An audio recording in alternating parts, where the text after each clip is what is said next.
Anyway, so those things become the real questions. Who are the people?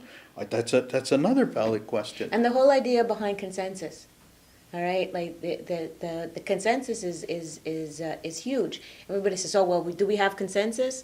And if there's one or two dissenters in there, no, you don't have consensus.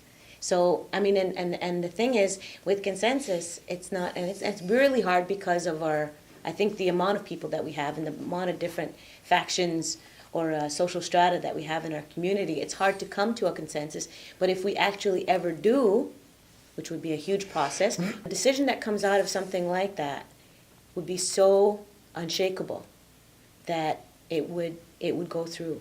And right now, when they're using that word consensus, it's usually the individuals who are sitting in that room. Mm-hmm. We have consensus in here as to, or whoever participated. Doesn't necessarily mean, it could be 1% of the community, but you'll never hear it's only 1% of the community. You'll hear that we have community consensus, and that's the way it ends up to be.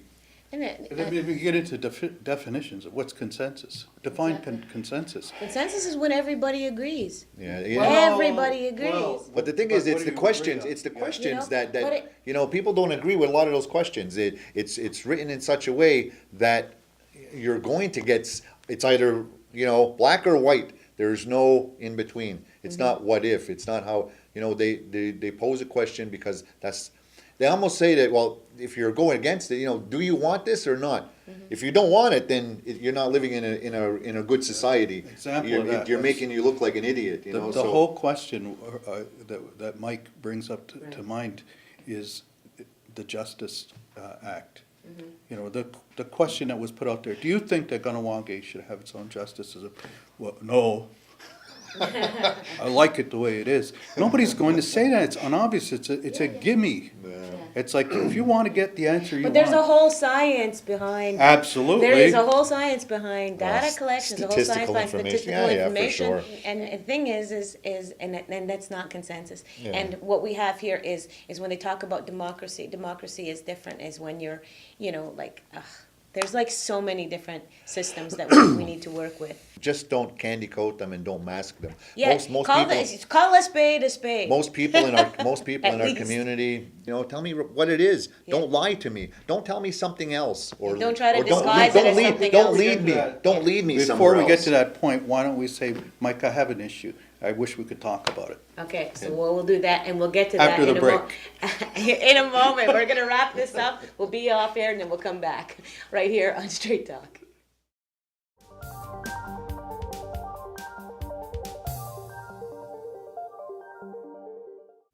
So welcome back to Straight Talk. Yeah, a little bit of discussion about what, off the air, about what we were talking about, and further onto membership in particular. It's one of those topics that never seems to be going away. And we were talking membership, but then there's also the different issue of the evictions that happened at the same time. And I believe, Jessica, you were at that actual meeting there as well, Ross. Well, the discussion we had during the break, it really, Jessica brought up an excellent question earlier, but who are the people? And that's all bound up in membership. And it's like I said, I walked into that meeting, she just happened, I didn't take note that she was there. But I mean, who was at the meeting? Right. Not a good venue, but who was allowed to be at the meeting? Who was allowed to be at the meeting? It said right there, there's a board there, it says, who may participate in the meeting? People on the Mohawk Registry. Yeah. And yet there were people that just really intimidating. Exactly. Yeah. And as a whole, I think, you know what? I actually think that it was planned that way. Mohawk Council can deny that, but I actually think it was planned that way. There's no way in hell that somebody not knowing what's going to happen there walks into a band meeting generally, and then all of a sudden, boom, they're hit with that. Yeah. Whether there's a question on whether they're on that or not, or what list are they following? Are they following the provincial list? I mean, the federal list? Are they following Kahnawake list? So so people get to the door and say, that may question that and say, I won't say it, but they'll turn around and probably leave or, be very intimidated. Well, in fact, they didn't though, eh? Yeah, it wasn't enforced at all because Mike did say, like when he was introducing the subject or whatever, that he was aware that there are people who aren't on the list, but he just Let it go. Yeah. All right. So maybe it was more like for, Okay, we're telling you what And we're then- going to do the next meeting, but for this meeting, you're already in, we're not going to do anything. Yeah. Okay. no, But again, agree and with then, you, and it's then, not planned. There's no plan. I mean, the people there said, there's no plan. but then moving on to the different topic, and because they are different topics, the evictions that had happened, and I think a lot of people fail to notice or fail to say is that the people that were sent letters were not Native people, right? But got money, don't you think? It definitely got money, but they didn't have anything other than the romantic partner or the partner as a connection to the community. They didn't Monique have, was they didn't there have, with her they baby. didn't have children, right? Monique was would there you with her say baby. that that's a tie though? Like Yeah, but she having a wasn't partner? evicted. No, but her name was on the list as part of the issue, now her. Yeah, no, that's why I say it's Yeah. not, it's connected, but it's not the same. The eviction letters that did actually go out were for people with no connection other than that, like I said, that partnership or whatnot. I guess what people are questioning is though, do they have a connection that they're with a Native partner? Like, because the MCK has been saying like they've been only evicting these completely non-Native, which yes, it is true, and they said that they have no ties, but you can argue that that's a tie, that they're with that Native person. Yeah, eventually sometime in the relationship, they're connected, right? So I'm not the only one Yeah. who's made that. No. But at the same time, it's like the people that are bringing their partners here know that they're not supposed to be here. But there's been like so many people who just slip past, and now there's those kids. So that, I guess that's why membership comes up. Yeah, but and it they're like, doesn't make it right or wrong. You know, We'll be debating this for a long time in regards to Yeah. what exactly is going on, but it's that process Yeah, again, yeah. it's, and Yeah. and I think that's one of the biggest thing that everybody's been, at least talking about or debating is the process and what are we going to follow, and are we going to follow what the consult says, all the work that they had done on that, are they incorporating some of that? But it seems like they're taking bits and pieces because they're not sure what to do. Let me just reiterate this. I talked to a council member Right. on that particular evening, and I said to the council member, I said, is it just me, or did they not?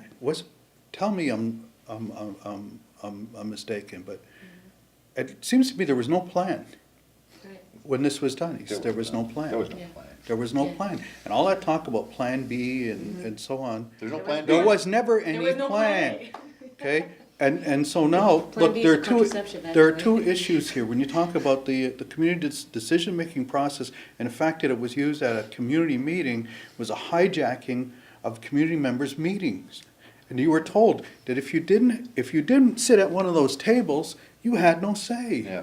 Yeah. This is the way we're Yeah. doing it. Since when? Since when? And before, you had community meetings where they didn't want mob rule. So no more decisions like, this return to traditional government thing in 1979. I think they were afraid that that might have happened. So strategically, they planned to do that, to probably bring down the tempo of what the community was feeling at the time, because there was a bubbling point, and there still is in this community, whether Mohawk Council believes that or not. It's still bubbling. Yeah, definitely. And it's not And- going to go away. And it's divided, memberships. membership is bubbling on both sides. I know, but but somewhere in this thing, I look at membership is one thing. The justice thing is one thing. Yeah. Then there's this process, and the process I that's have being a problem with used. the process, I'm It's a sorry. huge problem. Come on now. There's no consensus. I mean, you Yeah, would say, but they're talking about consensus? What's consensus? We brought that up earlier. What, of table A, table B, Exactly. table C?